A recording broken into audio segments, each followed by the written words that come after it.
Welcome, everybody. Happy Thursday, 2 o'clock back here at the Backstage, project of resilientchurchleadership.com. If you're joining us for the first time, just want to say a warm welcome to you. It is actually probably the only place where it's warm in the country right now. It's a beautiful 82 degrees here in South Florida, where we are coming at you from Church United in the office of the National Christian Foundation of South Florida. If you're wondering what in the world you have stumbled in on here, this is not another leadership development podcast or webinar. I know that you as a pastor, as a ministry leader, are just inundated with those types of things right now. But this is a place where we take just an hour each and every week to kind of press pause on all the external facing stuff that we get as leaders and take a look at our backstage. Issues of character, issues of soul health, and how do we lead out of a place of health and wholeness? Because if there's one driving factor here at the Backstage, and really everything we've seen in the Church United space from the movement that I lead here, it's that healthy leaders lead healthy churches, and it's healthy churches that change the fabric of their regions. And listen, I'm sure you followed a lot of the news, not just this past weeks, but just really over the years. And there's just such a need for an emphasis and kind of a return to the health and wholeness of the pastor, health and wholeness of the leaders. And we have just seen God show up in such unexpected ways when we just emphasize on the backstage rather than the front stage. So welcome to the Backstage. I am joined by three really good friends this week as we talk about what does a pastor need from their board? What's the role of the board? We had a great conversation last week, and this is kind of part two to that when we hear from some local practitioners. So I'm joined by Pastor Doug Souter, who is the lead pastor of Calvary Chapel here in Fort Lauderdale, also sits on the executive team of Church United.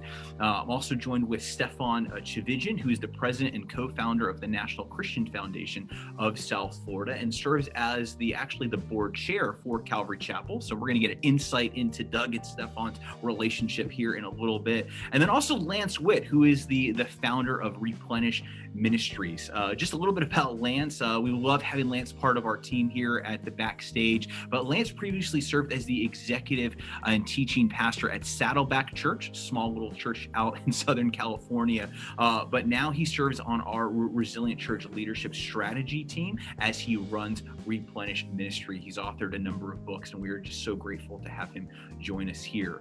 But friends, listen, let's just jump right in here. And Stefan, can I just start with you? We've titled this week's conversation, Hands On, Hands Off. When should a board be hands-on and when should they not be?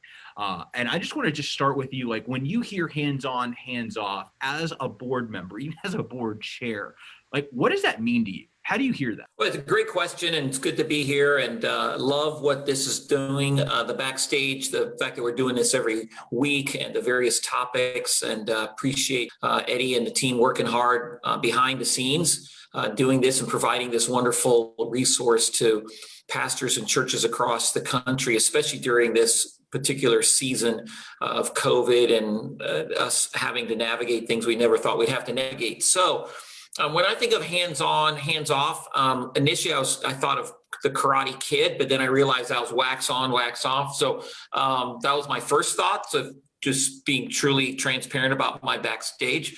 But when I think of it from a board perspective, I think of this nice rhythm that has to be, because you start asking yourself, what's the purpose of a board? What's its scope? What's its relationship with the various people that it provides some oversight to and some governance to? What are the rules of engagement? And there's not an exact science. I sit on several boards, some of them for-profit, some of them not for-profit. I've sat on really good boards. I've sat on not so good boards. I've seen boards function well, not function well at all. I've seen boards maybe overstep their boundaries. And sometimes I've watched them maybe not step enough and been a little too complacent. So I do think it's a great kind of a framework to sit there and be able to say, as any board, okay, let's agree on what our role is, what our purpose is, the scope of our work, and how we do what we do. And then let's be really, really good at sticking to that and not changing the rules as we go along. So yes, there is a hands-on part. And there's been times through transition or crisis or whatever when the board must step in. I mean, if you're in an organization where they lose their leader, and all of a sudden you have an organization with no leadership, the board it's very hands-on, but then at the same time, the value of a board is to not be completely hands-off either. I mean, that's the whole point of a board, is to have this council of many. And so therefore, I would reinforce the importance of developing this, rules of engagement for any board that's functioning. Okay, so let's just actually park some time right there. And Lance and Doug, I'd love to hear from you as well. Lance, maybe let's just start with you. When Stefan talks about this thing that needs to be held in tension and in balance, you've obviously worked with a lot of pastors who have different frameworks. Some are congregational led, some are Baptistic, some are Presbyterian, but like there's some common themes across, no matter what your governance structure is. But as you think of a healthy church board, and if you put a lens of a pastor on, like, what is a healthy relationship from your view from a pastor to their board? No matter the frame. Yeah, I guess where my mind goes first, Eddie, is to think, again, sort of like healthy means we're all clear about what's the purpose of the board. And again, I realize it varies from, theological stream from one to the next, but I always use the analogy of a football field, that a board is responsible for the sidelines and the goal lines. In other words, defining what's the win, where's the organization going, how do we know if we're actually being successful? And then also the board has responsibility for the sidelines. If somebody in the organization, the pastor or whoever, gets out of bounds theologically, ethically, morally, financially, that the board has the authority to step in, and in that moment has to become more hands-on. But I also think then there's the discipline of the board not getting involved in, what play are we running this week? What color are the team uniforms, the day-to-day operations? And so I think clarifying expectations and roles is a really critical piece to health. But then there's the more soft part of health, which is to me about relationship. And so I think often pastors see the board from a primarily functional standpoint. Like I need these guys, I got to be connected to these, the men or women on the board. But I think there's more than that. And that is like, how am I actually like pastoring these people? How are we actually building community with one another so that when we come to have to make decisions, it's not out of this vacuum of relationship, but rather there's like true care for one another, mutual respect. We're all really clear about where we're going as an organization, and we love one another in the process. And it's kind of like what Stefan said. It's a dance. There's no, simple equation for this. But I think those are some of the key pieces that I would say are the building blocks of a healthy board and pastor relationship. And Eddie, let me add one thing real quickly to that. Sure. I love his analogy. One of the reasons I love Lance so much, he's got such wonderful word pictures, and I love the goal line, sideline thing. And I would add, or just to bring maybe a little, not to add any extra lines or things, but those are predetermined. And so the reality is you don't change the goal lines and the sidelines on a whim. So for example, and I'm sure we'll get into some of that, but like with Doug Souter at Calvary Chapel, the board has established for him some of those goal lines and sidelines. So when it comes to spending or when it comes to certain things, he can spend up to X without needing to get board approval. It's not like he doesn't know what that number is. And somebody says, well, I think it's this. Someone else says, well, I think it's this. And then he says, well, I thought it was this because I had a hallway conversation here. So I do believe it's really important as a board at some point to say, guys, what are those goal lines? What are those sidelines? Let's agree. Let's wrestle over that. But once we do that, I think it's super important to stick with it and don't keep moving the goalposts per se. Yeah, that's really good. So Doug, from a local church perspective, as a guy that deals with his board day in and day out, when you hear healthy board, specifically from the lens of a pastor, how have you come to experience, like, man, this is how I know I have a healthy board. This is what a healthy board relationship for me looks like. Yeah, well, before I stepped into this role, which happened in the middle of a crisis, I got to lead a board that I helped to develop in a ministry that we sort of started together. And so that's awesome when you get to build relationships.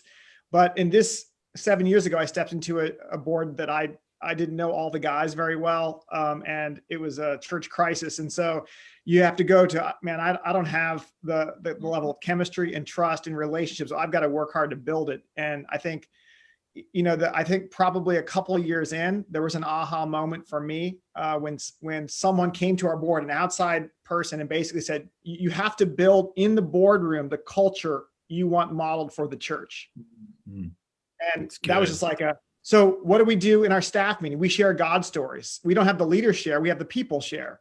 We pray together, we break bread together. We read a book together every year, learn together. So why not make that part of the board culture? Let's read a book together and learn together. Let's get on our knees in the boardroom and pray together. Let's have a lunch together. Let's have the board members share their God stories. They're part of this church. They're not just people who are voting yes and no and have the suits on. So once that kind of idea was like, what we're doing with our exec team, our leadership team, our staff, our elders, our people, let's do in the boardroom and let's model it. And when you model that, it becomes a relational trust that develops, that the bylaws are important, but you're not guiding everything by what the periods and the dots say. It's relational trust. And that's what's healthy. That's really good, Doug. Yeah, I want to, Eddie, as Doug was talking there, my mind went back to an experience I had about 5 years ago. I went up to work with the church and I was going to meet with the pastor, the executive pastor, and their board. And so,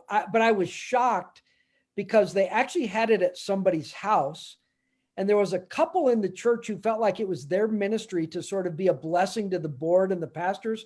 So they fixed this amazing meal and then they leave the house. And so we show up, we sit around this table, and the first hour and a half is just relationship. It is just talking life and marriage. That's cool. And everything with it. And then at the end of the hour and a half, they did communion together as a pastoral team and board. And then we physically got up from the kitchen table and went into the living room and sort of engaged the business. But it just was such a beautiful picture to me of how relationship came first. And then out of relationship, we actually did the business of the church. And I think that first part that Doug talked about so beautifully gets skipped over in a lot of board type situations. So thanks, Doug, for sharing that. That's so helpful.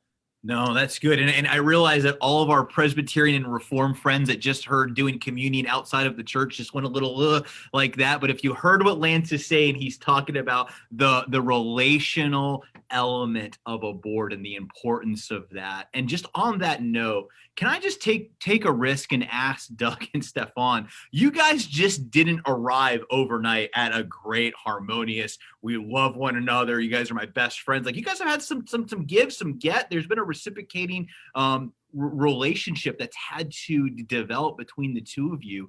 How have you arrived at the relationship, which from an outsider's perspective seems to be pretty healthy? Like, can you walk us through that journey a little bit? I'll defer to my elder. Here. You're going to do an intervention with us right now. Isn't that what this is for, this call? Yes. So Stefan, Doug has asked me to, the board got together and said, you just can't be the chair anymore. So sorry. God. Thank God. Yeah, I mean, so I think the thing that developed, Stefan and I have always had, ever since I've known him, the same kind of kingdom mindset that the kingdom of God is at work beyond our church. And so whether it was foster care, whether it was NCF, mobilizing business leaders, like that's always been the same mindset. And that was important for us just to connect. But when I stepped in, we were in crisis mode, and he would just say things like, hey, I got your back. But I'll tell you the truth if you need to know it. So there was kind of like a I'll whisper in your ear, but if you need me to make a phone call, if you need me to do this. And so there was a lot of him in the early days calling me and going, I'll take that off your back. I'll take that off your back. I'll take that bullet. I'll do that. You just lead the church. And so in the early days, when you're in the foxhole together and bullets are flying, that's a lot where trust is developed, where you realize, okay, he just took 2 bullets for me, or, I did this for him. And I think that's what helped initially, was there was a deep level of trust to survive that got us through to the next level. Yeah, and I would add, and I appreciate those very nice words, Doug. I would add that, I've known Doug before he was my pastor. And he was a member of the team at Calvary Chapel. As he mentioned, he was overseeing a particular ministry that deals with foster care. Always great respect for him and his wife. And then when he became the pastor, he went from, a colleague per se to then becoming my pastor. And then there's the dynamic, though, of also, so he's a colleague in the community, kingdom mind guy, that kind of stuff, friend. And now he becomes my pastor. I happen to be the chairman of the board. So there's a relationship in that. But, one thing that's really important, I think, for all of us to ponder and think through is, as an organization goes through transition, and sometimes it's through a crisis, as the case was at this church, but other times it's not. It's a retiring pastor and a new pastor, or it's a church plant, and there's just transition going on. There are times in our situation, there were times when the board had to be, as we talked earlier, very hands-on. There was a time we didn't have a pastor. And so therefore, in many ways, people would look at the board, and in some cases the chairman, and say, well, are you running the church? Because who else is? And so in some ways the answer was yes. But then as Doug began to take on his role, it's very important for the board, particularly I think the chairman, to understand the role of okay, now begin to pull back. This is not an ego trip. This is not your platform. This is not your role. Now you begin to pull back and play a good, objective, supportive role. And we had to transition that. Hey, no, I'm not the one leading the church. Now we've got a pastor and a team that's being built. So I would say that any church that's going through transition, having real clarity in terms of the relationship between the chairman of the board and the pastor, have to be on the same page. If Doug and I are going to disagree about something, we're going to disagree about it, prior to a board meeting. So we're not going to have a big, long, drawn out fight in a board meeting. We're going to have that conversation. Not that I'm a yes man, not that the chairman's be a yes man, but that there's alignment and order in terms of what we do as a church. And so I think there's those, you have to understand the roles that are always changing. And I know for me, I was aware of it, but I was also counseled okay, start pulling back, Stefan.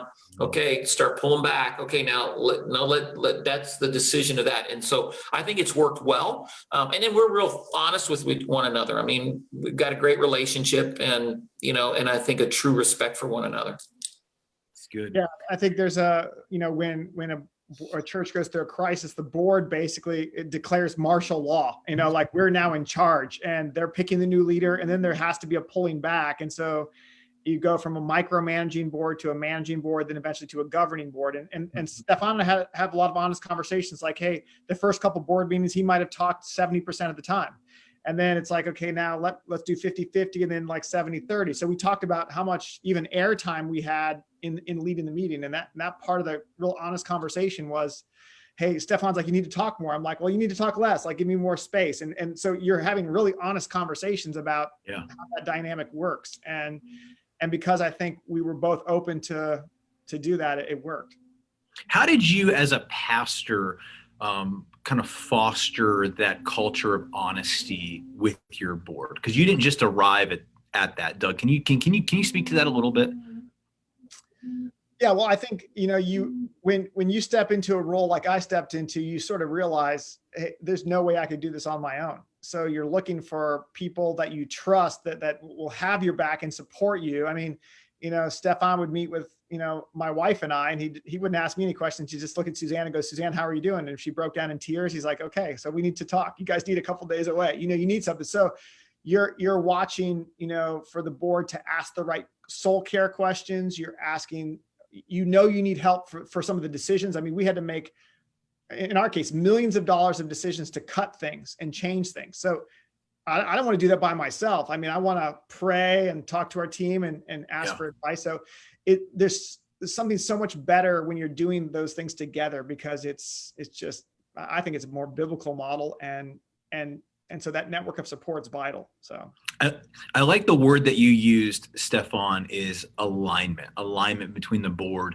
and the pastor. And Lance, one of the things that at least I hear a lot from my seat as someone that leads a movement of churches, but has somewhat like one of the things that we've learned in the Church United space is we've become a safe third space for pastors. So one of the things that we hear from pastors a lot is, I don't have a good relationship with my board or my elders, or whatever the governing body is.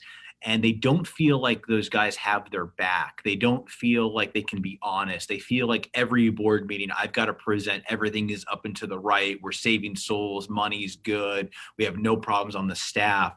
I'm sure you hear that a lot from your seat.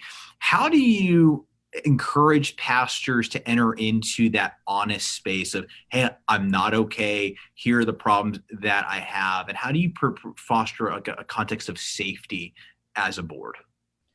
Gosh, I mean, that is such a loaded question. There's so many nuances to that, right? And again, to back up from a higher macro level, Eddie, I would say, well, first off, start getting in your mind how to get the right board members in place in the first place. That's one way to ultimately solve the problem, is to get the right board members. And the big thing I would say there is, you got to find people who are emotionally and spiritually mature to serve on your board. So often we go out and think, well, because they're the biggest giver, or they run a big business in town, or they've been in the church a long time, that they should be, a board member. And I'm just going, no, I've seen that bite so many pastors, where they've done that, or the church did that, and then it's just a nightmare. So at a macro level, taking a long-term perspective, I think you got to really work at making sure you get the right people. And again, going back to the spiritual qualifications of really what a board member ought to look like. But then I think, Eddie, if and I've been there where I've had some tough guys, and, to try to lead in that environment. And I would just say, one is, I think you got to dip your toe in the water of beginning to model what you want in the boardroom and even in your church. And that is, you got to take the risk of just being a little bit vulnerable. Now, again, I think it is dipping the toe in the water. It's a little bit at a time, and too much, is probably not, they can't handle all of that. But I think you want to begin to model something that feels more relational, and like we are more a band of brothers in some ways than just a board that makes high level decisions. And so if it was me, I would start actually investing in the relationship with them outside of the board meeting. I'd be scheduling lunches. I would be having honest conversations, a one-on-one with them about kind of where my life is, and how, wanting to pray for them as they journey in their own walk with Jesus. And so really fostering that kind of relational thing. And then the last thing I would say here, Eddie, is I would start making deposits into their lives. Like I'd find out when's their birthday, when's their anniversary. Shoot them the random text, just let them know, man, I'm glad to be your pastor. And next time you catch them doing something right, serving in children's ministry, send them a little thank you note. And I just think it goes a long way to begin to invest in them relationally. And I know that some board members are so emotionally lacking self-awareness that no matter what you do, you're never going to get there. I get that. But I do think you can begin to turn the dial in the right direction. That's really good, Lance. And Stefan, I've actually heard you speak about this before, on just the need for us as kind of a broader church to get back to the spiritual qualifications of what it means to shepherd and to govern. Anything you want to just share or add to that from your own vantage point? Well, one or two just thoughts. I think it's really important to also remember that the board is really only the board when they are in a board meeting. I think sometimes what happens is, like, okay, so I'm the chairman of the board when we are having a board meeting. I don't walk around the church halls as the chairman of the board, and I don't have a certain swagger and go, well, I'm a board member, I'm a chairman of the board, and this, I get special treatment, I get this. And I think it's really important to understand that. And that goes back to, where do you get your identity from? And when you talk about the spiritual qualifications, I mean, I believe that the board should be some of the most mature believers you have in your church. These are men and women. If you have a board that's encompassing of just the team effort, is that, these are people that have an intimate walk with Christ. They demonstrate it. They talk about it. You don't spend more than 5 minutes with them without them alluding to it. These are people that are willing to get on their face before the Lord. They're willing to make the hard decisions, not based upon their own qualifications, but based upon where they sense the Lord is. And there's this tension between the skill set of running an organization and the governance stuff. And there's times that it's, you're making those tough decisions. But then there's that other part of it that says, what is God doing at this point? And those two should not be opposing one another. I mean, God is a God of order. You see that throughout Scripture. But, there are times I think that we get our identity based on our business success or our title or something like that. And then we bring those into the boardroom, and then we manage out of our own limited strength versus being able to really access the eternal strength of the Lord. And again, that's a maturing thing. Yeah. And even when you have tension in a boardroom and you've got, we have it. I mean, you should have it. That there's a way to do it in a way that's God honoring. And I think that level is something, one of the things we did when we transitioned is we got Andrew Murray's book, Humility, and had all the board members spend time reading that book. If you've never read such a good book. I mean, such a good book. Take you to the cleaners on every page. And you go, guys, we've got to be humble people, and we've got to be a unified people. We'll never be unified unless we're humble. So those are some examples. It's good. And before we pivot to this next question, let me just say this to all of our viewers and listeners out there. This is meant to be a dialogue. So if you've got a question, if you want to hear something or a panelist go just a little deeper on something that they've said, please feel free to shoot that in the comment section or there on Facebook, and we will answer it live on air if we can. But one of the things that we've learned in the Church United space and the Resilient Church Leadership space here with the Backstage is that the board sets not just the tone and the culture, but it should be the primary purveyors of soul health and soul care for the pastors and the church staff. And one of the things that we've just seen over and over again is just an exhaustion, a burnout, just a feeling of weariness that we're always just running. And no one has my back as a pastor. No one really has my back as a church staff or team member. Like, can you speak to Lance? I know you've got something to say here, but can you just speak to the role of the board on fostering this soul health, soul care space? And let's just park some time there. Yeah. And I think it shouldn't surprise us, Eddie, that this is an issue, because think about this. Boards get very little training to do what they do, really. I mean, most of the time, people get selected and sort of thrown into the situation, and they really don't have much opportunity to kind of go like, okay, really, what are we doing? How should we do it? How is doing it in a church different than doing it in a for-profit organization? And so, I would love, and maybe, Eddie, you could just write a book that's all about training for boards and how to do this well without any problems. That would be. It would be a bestseller. Oh, no question. It would sell dozens. Seriously. Good. My mom would give it to everybody. But I do think, and here's another thing that makes this one more difficult, is it's hard for the pastor to bring up to the board the issue of caring for the soul and the well-being of the pastor and the team, right? Come on, that's so good. Self-serving. It's kind of like coming to the board and saying, hey, what do you guys think about maybe giving me a 25% raise this year? that just creates a lot of awkwardness. And so I do think this, because again, I'm sensing that most of the people listening are pastors, probably not board members. And you're going, man, this would be great for my board to hear, but I'm the one who's got to sort of bring this to the the attention of the board.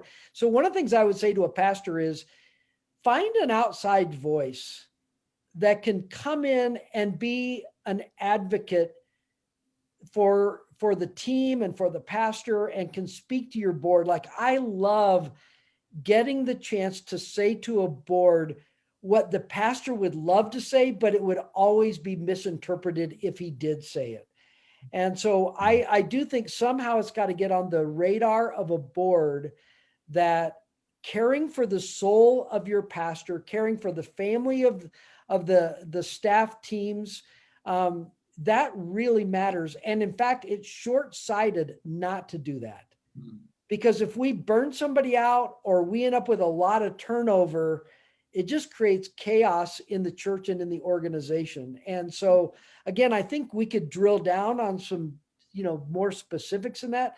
But I just think if boards could go, like, part of our charge is to make sure that we care that our pastor has a good rhythm, that his marriage is in good shape. Like, actually, the board is checking in occasionally, Stefan, like you were talking about doing that even at Calvary, like, hey, how are things going for you as the spouse? Oh my goodness. That just says, hey, they don't just care about the numbers up and to the right. They actually care about the person. Mm-hmm. And so it's got to get on the radar of the board that this matters. Yeah, Lance, like, I have so many thoughts there, but one of the things that I think really resonates that I've heard from pastors too is a lot of boards ask the first questions of money and attendance before how are you? How are you in Jesus? How is your family? How is your marriage? How's the team? And that comes at the expense of a lot of those up and to the right numbers, right? It's like you can have a church that's firing on all cylinders, but a pastor and a wife and a team that literally hates Sunday morning. And moving away from that, I'd say the boards just play such a key role in it.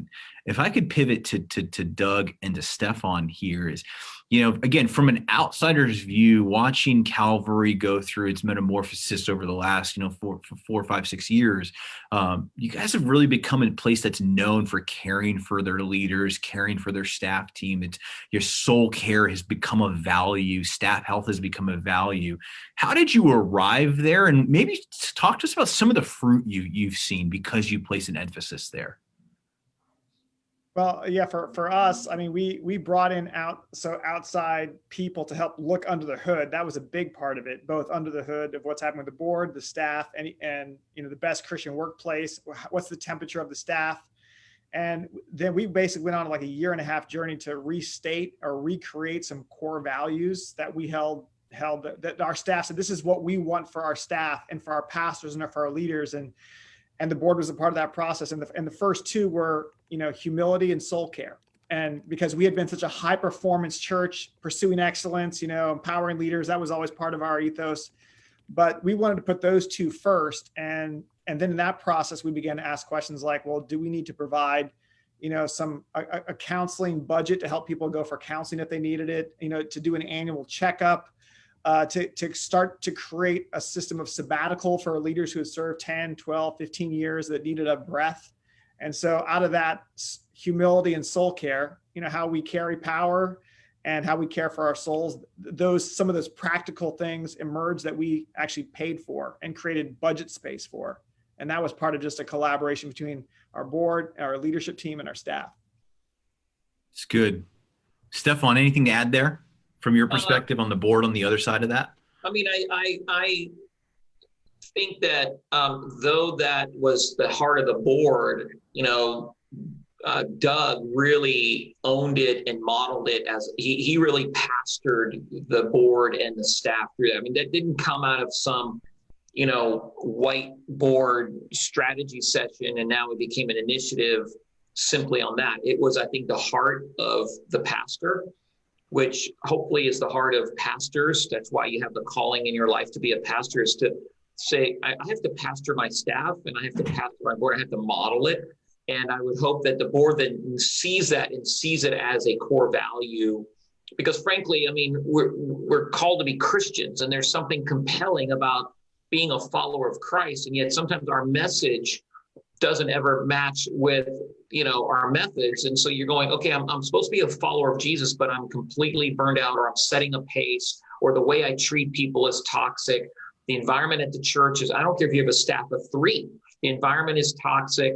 The tension in the boardroom is, so all those attributes, are far from the very thing that we exist for. And so I really believe the way we behave behind closed doors, the way we treat the people that our staff, our volunteers, our leaders, the way we mimic it can't just be, well, that's the pastor's job. Go be a super Christian. The rest of us have to run this operation. It's not that at all. We really believe, like in our case, all the board members have a pastor's heart. We want every board member to be able to do that. Now, they have different skills, different sets. Not all of them, are going to be preachers or anything like that, but there's a pastoral heart. You don't have to convince them that caring for the soul of the people is an important thing because it gives you a good ROI. That's what we do. It's what we do as believers. And if you don't have that, I don't think you should be a board member. That's great. So in our last 20 minutes-ish here, we've got some great questions from the audience, from Facebook and here on Zoom. And I want to take some time to answer those. And friends, if you've not put your question in, please use the Q&A, the chat feature here, or the comment section on Facebook. But one of the questions that we've gotten here is, what are just some common symptoms, indicators of an unhealthy, dysfunctional board versus a healthy board?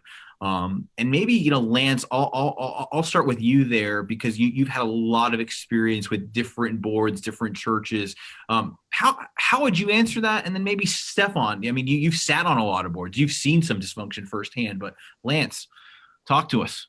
I think first thing that comes to my mind is relational disconnection. Like we don't really have much to do with each other when we come into the board meeting and it's just all business. To me, it's a sign of unhealth when boards don't pray together. When what Stefan said, like there's not really a pastor's heart. Like when they feel like that the job of the board is to kind of keep their thumb on the leader, and instead of going like, no, actually, how do we help you thrive as the pastor and leader of our organization? Obviously, unhealthy conflict, emotionally insecure board members create a really toxic environment, right? Where we can't have mature disagreement. I love hearing Stefan and Doug talk about how we can say the truth to each other and it doesn't threaten our mutual love for one another. But as we all know, we know what it's like to sit in boardrooms with people who have substantial egos and are emotionally insecure. And so when anything uncomfortable comes up, they immediately get defensive. And so for me, those would be some of the, indicators that might diagnose an unhealthy board environment. It's good. Yeah. And I would add, and that fall underneath that umbrella. I mean, I think there's just a few things. I mean, there's a lot. If we all were to put our brains together, I think we'd see that. I mean, I think generally unhealthy boards are unhealthy. You can see that whether it's an unhealthy organization, you can see that unhealthy marriages, unhealthy friendships, unhealthy whatever. I mean, you start looking at what are some of those indicators, and they're always there. But I think a lack of trust it can be a big one. If you start seeing that people aren't truly trusting one another, at the same time, their lack of respect, a lack of unity, lack of humility, a lot of lacks. I'm always looking for the sidebar conversations.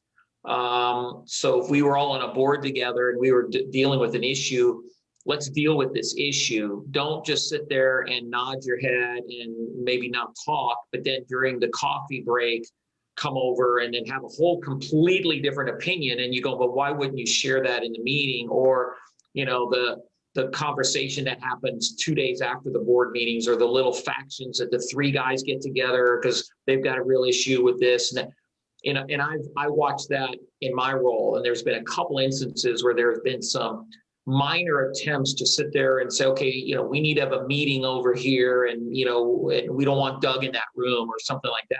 And as a chairman, I would not ever allow that, because of the reality of like, where does that kind of stuff go? So whenever there's a little bit of that, any sign of chaos, disorder, I mean, Satan is the author of that. So, that kind of stuff, inflated egos, the people that talk too much and don't take instruction, that need to dominate everything, people that don't stick to what we're talking about. I mean, it's all those little things you look for.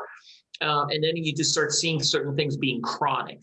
I would hope that the board meetings for Doug as the pastor at the end of the day are life-giving. I know there are times they're tense and they could be that kind of stuff, and you're sort of happy the board meeting's over. But at the end of the day, you've got to be able to look at your board and say, this is a life-giving experience for me. And it's not a mandatory, obligatory thing I must do so that I look good and we have good governance. But boy, does it so distract me and discourage me. I know a lot of pastors walk out of board meetings discouraged because they feel like, I got beat up for the last 3, 4, 5 hours, and why would I want to have a board meeting, So I don't think that needs to be the case at all. It should never be the case. So, it's some of that common stuff, gossip, all those little things that you see in relationships, and you go, this is not God honoring, and we need to deal with it. Another question that I just got here, and Doug, I'd love to hear your take on this, is what would you tell a pastor who's actively experiencing conflict with their board right now? What's one thing that you would encourage them to do? Yeah, I think you find the board member who you have the best relationship with, the most trust with, and take them out to lunch and just say, this is not working. There's something either unspoken or something that we just need to wrestle to the ground, but we need to move through this. You can find trust on the other side of honest conflict if you have the courage to go there, but you can't just sort of, I get calls from pastors all the time, like, hey, my board chairman over here, there's a faction of the board over here. And at the end of the day, you have to go straight at it. You have to have a cup of coffee and be honest and let the chips fall where they may. But if you're not willing to have the hard conversation, you'll live in that dysfunction for decades. And that's just no way to live. It's good. Lance and Doug too, this is a great question here. Should soul care of pastors and leaders and the staff of the church be a formal process or a formal undertaking from the board? And I think what this questioner is getting at is, should we bake a kind of a formal soul care piece into our board rhythms and how we care for our staff? I'd love to hear your take there. I'll give you. So we basically met with some counselors in the area and said, hey, can you be a confidential kind of sounding board for every pastor on our leadership team and their wife as a once a year check-in, but not necessarily report back to us, because the question's like, well, am I really going to be honest? I'm struggling with my wife if this counselor is going to report back to my church. So there has to be a level of confidentiality, but a level of awareness. And so we always just do it by, hey, has everyone here met with a counselor this year, a financial counselor, a counselor for your marriage, and had that checkup for the year? And we look and pretty much we're trusting when someone raises their hand that they've done it with that trusted advisor. Going beyond that, there's probably going to be a level of resistance. Like, I'm not going to be honest with a therapist if the therapist is reporting back. So there is a little bit of a balance of going, we're providing it, we're paying for it. We're asking you by a raise of hands if you did it, and then we're trusting by the grace of God that that's a healthy rhythm in your life. So that's where we landed. It's good. Lance, anything to add to that? I think anytime, whether it's personally or in your marriage or an organization, anytime you're trying to establish a new habit, a new pattern, structure is a friend. And because eventually it may become just part of the DNA of how we do church and how we do staff. but initially, because this is like, we're talking about learning something new in the organizational rhythm, I do think there needs to be some structure to that. And I think a lot of it's around like having good systems, even around like things like vacation, days off, the practice of Sabbath, going to see a counselor, bringing in people that talk about emotional health. I think there's a lot of practices, but I do think from a board standpoint to go, we are going to get intentional and have a basic game plan for how we're going to make sure that our staff are cared for and that people around here lead from a place of health. And I think, part of what Doug mentioned is those are great steps that any board could take. But I do think structure is a friend early on and will really help you get it into the DNA of the church. Good. Can I go back to one thing, Eddie, that Doug talked Of course. about related to conflict? And that is, I think generally in the church, we don't know how to do conflict well. We suffer from what I would call terminal niceness. We're polite. We tweetable say things politely, but then the hallway conversation is a different reality, right? And so I think actually getting real tactile about how we actually give people the skills to do conflict well. So I think about books like Crucial Conversations. I think about Susan Scott's book, Fierce Conversations, that gets real granular about how do we actually do conflict in a mature, healthy way. And so again, I think it's easy to go, man, we just suck at conflict. Well, maybe we can get better and we could read some books together and we could learn how to do this better. And I think some of those resources could be of some help. Larry Crabb in his book, The Silence of Adam, has a line that he says, one of the things that Christians get stuck on is we don't move through conflict. That conflict arrests us and we get stuck in the conflict. And as I'm hearing you talk, Lance, that's such wisdom. So good. And I think as pastors, we can not help the situation by our own insecurities, right? So that when the questions come or it gets uncomfortable, we power up, we shut down, we withdraw. Instead of, I think part of our own emotional journey as a pastor is I have to be willing to sit there and say, okay, what is it I need to hear in this moment? Yeah. What is the truth that I need to sort of just sit with in this and, ask good questions. And so I think we can help the situation as we grow in our own emotional health and learn how to navigate those uncomfortable moments, even with the board. One of the wisest things I've ever heard a seasoned pastor share with me in terms of how he related to this board, he once shared before he goes out to any lunch or coffee or even a board meeting, he asked himself, what is it that I need to repent of towards this person, whether it's something they're fostering in their heart, whether it was a conflict or something. And he said doing that time and time again, it first felt really odd and weird, but it created a repentant culture of the board that, yes, we're going to have conflict. Yes, we're going to step on each other's toes. But if we could repent with one another and then be at peace as much as it depended on us in that frame, just created a culture of honesty and transparency and authenticity. But I do think it is on the pastor to take that risk and to model that and trust that God will honor that. Another good go. Just tool is Ruth Haley Barton wrote a book called Strengthening the Soul of Your Leadership. And there's a chapter 12 that our board read together. And it talks about the preparation for coming into a leadership meeting or a board retreat, where you're sitting around a table praying for discernment and you're praying for a spirit of indifference, that you don't have any agenda that you hope or dream is going to come out of the meeting. Like, I'm going to be disappointed if this happens, or I'm only going to be happy if this happens. But that this spirit of indifference of I'm laying down my right to be right, or my right to win, or my right to be heard. And that actually, she describes how the Quakers at the end of their meetings would know that the Spirit is spoken, not by the decision that was made, but by the unity of the group around the decision. And so there's something really beautiful about the preparation of every board meeting, hands open, we're surrendered, we have no agenda, Holy Spirit lead us. And then at the end, you can say, because of the unity that we feel and love we feel for each other, we know that God has spoken. And that way to start and end a meeting is a powerful thing for culture. Yeah, that's really good. Last question here, and then we'll give each and every one of you just a final word on this topic. But we've saved the best question for last here. And Stefan, in our prep call for this, as we're kind of talking through this, you alluded to something that was just asked here, and that is calling it a board, making it too corporate and making church feel more like a business than a church. It's something that our elders have been discussing over the past few years. Love to hear your take on that.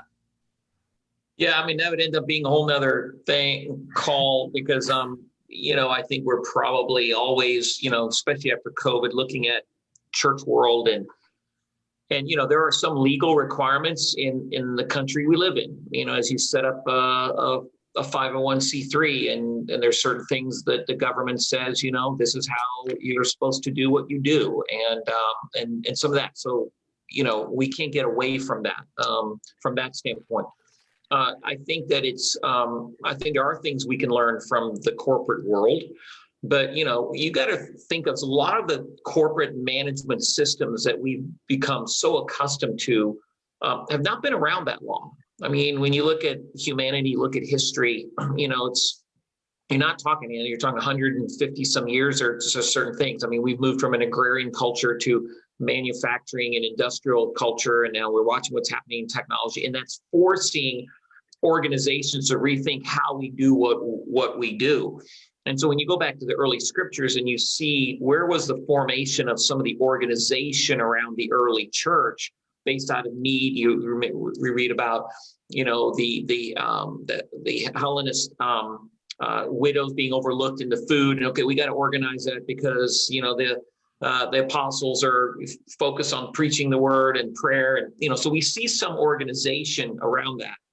I personally I don't have an issue with the word board. If you want to call it something else, I don't think there's an issue with that.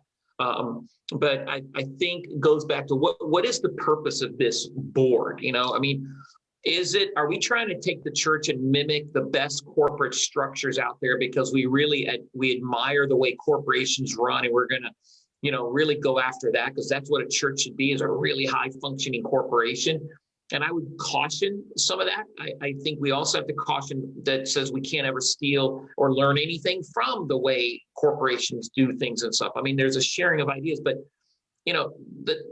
legally the church is a corporation and we set that up here in the United States, but my goodness, it's so much more than that. And that's where I think we have to be so cautious in terms of who serves on the board, why do they serve on the board, what is the purpose of a board? It's like, for example, in our world, tomorrow we're having a board meeting. And so is the point, there's some certain things we need to make some decisions on, and it's not just Doug making those decisions. There's beauty in the wisdom of many and those kind of things. We're going to do some dreaming, what does the next 5-10 years sort of look like? And no one's going to have an answer except, well, what about this? What about that? Let's listen to the Lord. There's just this sweetness of a group of people coming together to care for the bride of Christ as this incredible privilege we have versus, we're a bunch of suits coming in and looking at how we can tweak the model and just run the most efficient corporation we ever can. And, we can go on any end of the spectrum. I mean, sometimes we can be so loosey-goosey, disorganized, and we blame it all on the Holy Spirit.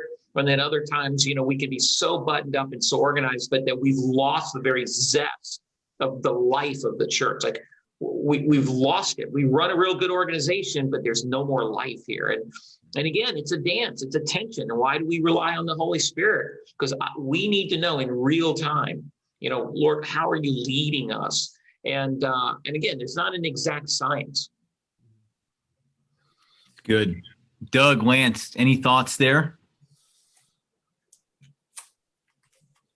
All right.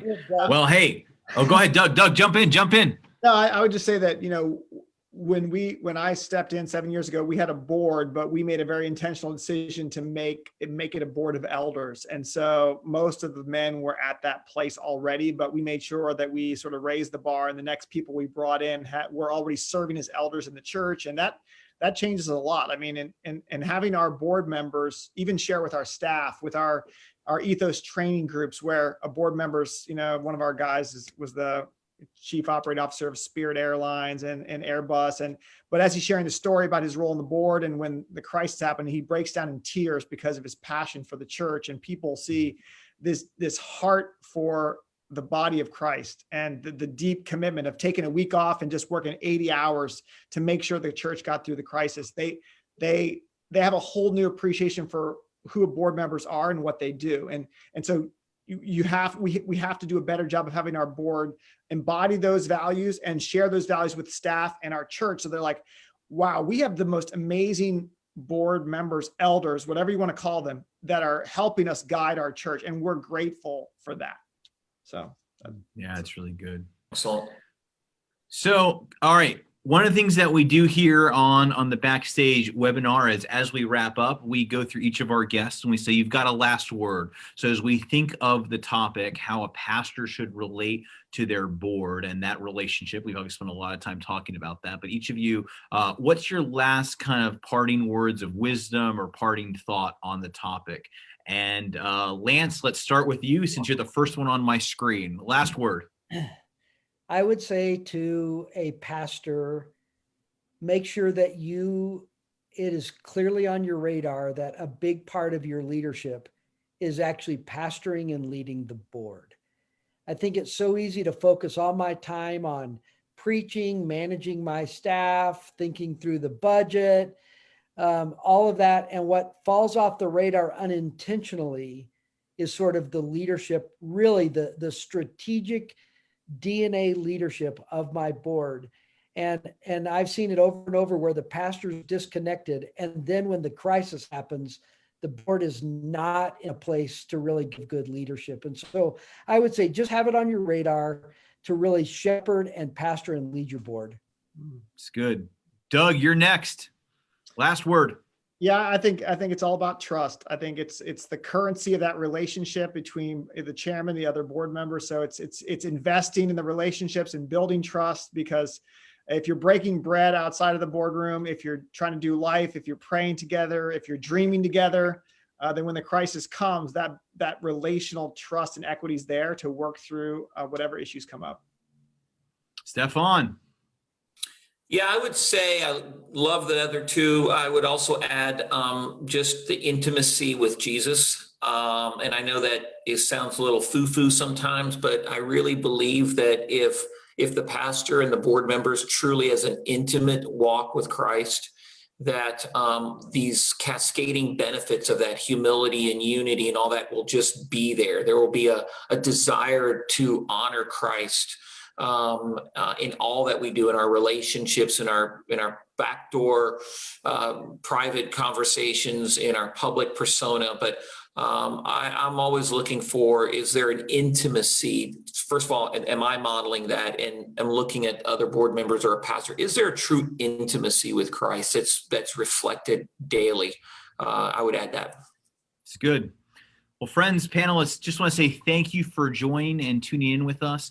As we end our conversation here, we hope that this has been just a life-giving resource for you, maybe something that you can share with your board, both last week's conversations as well as this week.